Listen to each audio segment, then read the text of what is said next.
In the previous lessons, we talked about tables, and there's a bunch of places you can use them.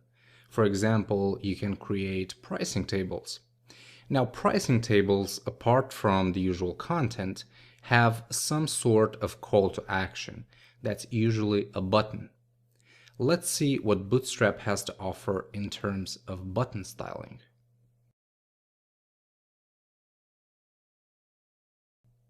Bootstrap offers a variety of styles for buttons. You can have different colors and different sizes. But the very foundation of a button styling is the btn class. So we can apply this to an anchor tag, let's say a normal button, or you can apply it to a button class. So button class btn. All right, so let's see how it looks. So this is the default button style. Now the btn class can also be applied to inputs. For example, we can have an input with a class of btn, and we can have text inputs. Let's give it a value, and also it can be applied to submit type inputs.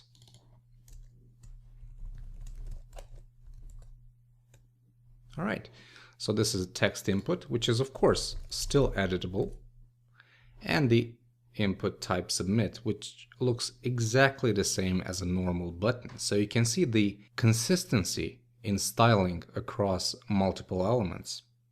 There are a few more additional classes that will help you use buttons in different situations. The first one, btn primary, will add some extra visual weight to a button. So let's try it out. btn will keep the primary class and add a secondary one, btn primary. And there it is. It's no longer gray, it has a default blue gradient. Now, you're most likely to use this as a call to action because it has a very strong presence. Remember the pricing table I was talking about at the start of the video? Well, that's a very good place to use it. There are also button styles that convey special meaning to the button actions. So let's see a couple of them. The first one, and I'm just going to create a few more buttons here, a btn. And the first class is btn info.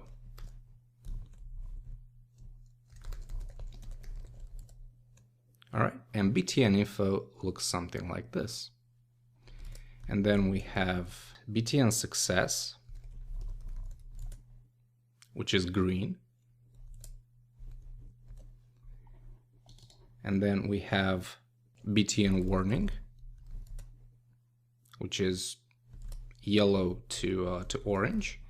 And finally, a btn danger, which is kind of equal in meaning with an error button or some kind of action like delete, for example.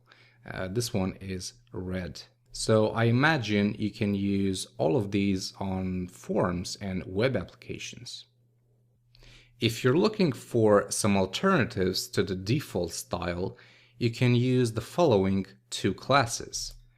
The first one is called btn inverse. All right, which will basically create a dark gray button. And the other one is called btn link. Now this will make the button look exactly like a link, but it will maintain its button behavior. So that means, you know, clicking normal links usually takes you to another page, whereas clicking a button can open a drop down or, you know, show a tooltip or something like that. So using this class will maintain its button behavior. Once you find the proper styles for the button, you can play around with their size. And there are three classes you need to remember. And you can add any of these three classes to increase or decrease the default button size. And the first one, let's just copy 3 buttons. Okay, and the first one is BTN large. And you can see, compared to a normal button, it's a very, very big button. The second one is BTN small, okay, which is slightly smaller than the traditional button. And the last one is BTN mini, which is like a tiny, tiny button. Also, if you want a full-size button or a block level button, as it's also called, you can add the class of BTN block. So if, for example, I'm gonna add BTN block here, okay, this second button will span on the entire available width, making it a block level element instead of an inline element.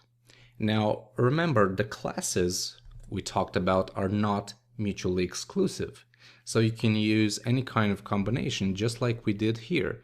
We have the BTN success, and then the BTN small and the BTN block. In some situations, you'll want to disable a certain button. For example, on an e-commerce website, after you click on the Pay Now button, it's usually a good practice to disable it so that you can't click it again by mistake and make the payment twice. In Bootstrap, you can add the class of disabled to an anchor tag or a button tag. Just remember though, this will not actually disable the button. It will only reduce its opacity. So let's check it out. The special button, for example, I want to make it disabled. So let's change its name and add the class of disabled.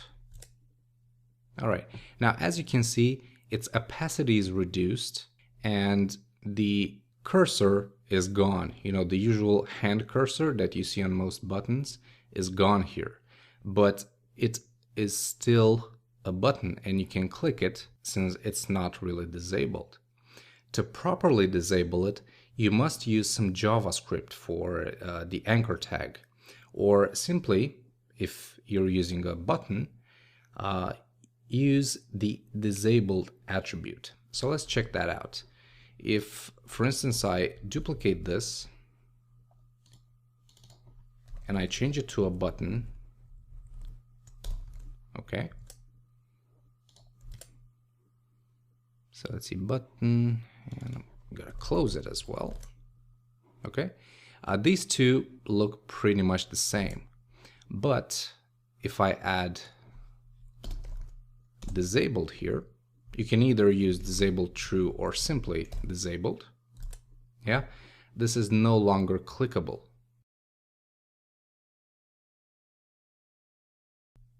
There are 3 simple classes that can be applied to images.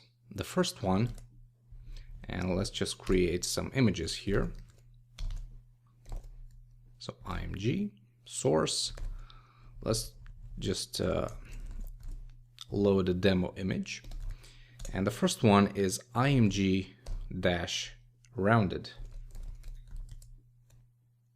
All right. Now this, I actually have to include HTTP here. This will create some round corners to that image. The second one is called img circle, which creates a circle from that image. And the third one is called img polaroid, which, as the name suggests, creates a Polaroid effect on the image by adding some padding, a border, and a very, very subtle drop shadow. Just be aware that the first 2 classes, img rounded and img circle, don't work in IE 7 and 8 because of the lack of support for a border radius.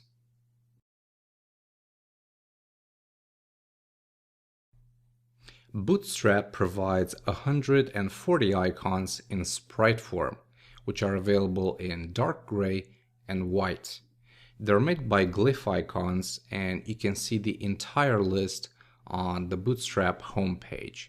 Just go to base CSS and click on icons by glyph icons. And as you can see, there's a list of icons and the name of their respective class.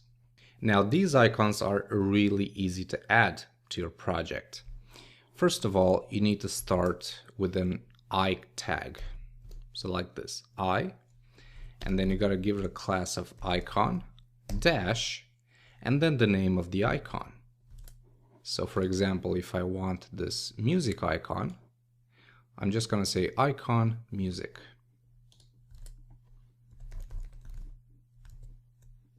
And that's basically it. Right here, you can see the icon.